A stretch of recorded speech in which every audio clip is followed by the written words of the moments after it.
второй ребенок с генетическим как заболеванием, мутацией, скажем так, с поломкой части гена 7-й хромосомы. Семья Альбины Ибрагимовой уже знает, что такое жить с тяжелым генетическим диагнозом. За плечами бесконечные исследования, врачи, лечение и постоянная тревога за будущее ребенка. Сейчас они задумываются о втором, поэтому для них вопрос здоровья будущего ребенка самый главный.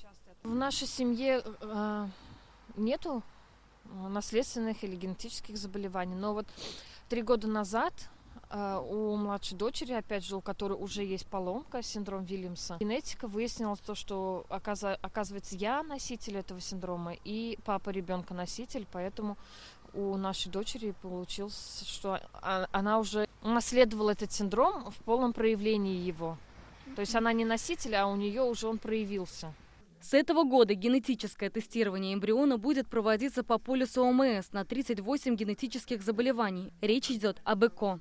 Моногенное заболевание – это когда один из этих генов ломается и возникает то или иное заболевание. Если один из родителей является носителем и этот ген является доминантным, то в 50% случаев ребенок будет болен. У нас есть неонатальный скрининг на моногенное заболевание, то есть когда ребенок рождается, у него уже в роддоме берут кровь и определяют, вот сейчас уже с 2023 года, это 36 заболеваний, на которые его диагностируют. Генетическое тестирование по этой программе могут пройти семьи из группы риска.